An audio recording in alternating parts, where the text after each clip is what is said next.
ধরুন কিছু মানুষ মিষ্টি কুমড়া দিয়ে নৌকা বানিয়ে সেই নৌকায় বসে পানিতে ভেসে বেড়াচ্ছে। কেমন লাগবে?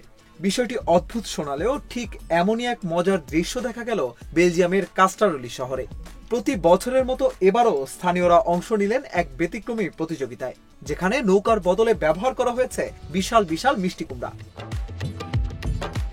স্থানীয় কায়াকিং ক্লাব ও কুমড়া চাষীদের উদ্যোগে এই উৎসবটি শুরু হয়েছিল 2008 সালে। এতে অংশ নেওয়া প্রতিযোগীরা নিজেদের হাতে বিশাল মিষ্টি কুমড়া ফাঁকা করে বানান এক একটা অদ্ভুত নৌকা। তারপর সেই মিষ্টি কুমড়ায় বসে 100 মিটার দূরত্ব অতিক্রম করতে হয়।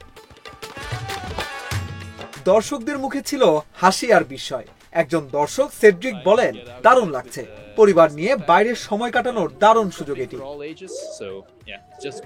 আর আয়োজক দলের সদস্য উইম ক্লিয়ার বলেন, এটা বেলজিয়ামেই নয়, ইউরোপের অন্যতম ব্যতিক্রমী অনুষ্ঠান।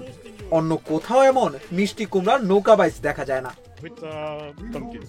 সবশেষে বিভিন্ন জাতি ও সংস্কৃতির মানুষ একসাথে এই উৎসবে অংশ নিয়ে আনন্দ ভাগ করে নেয়। এ যেন শরতের মজা আর হাসির মেলবন্ধন, যেখানে কুমড়া শুধু খাবার না, আনন্দের বাহনও বটে।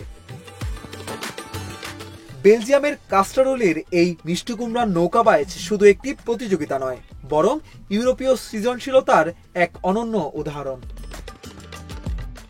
অভিষেক তরফদার, অঞ্জন, ইন্ডিপেন্ডেন্ট ডিজিটাল।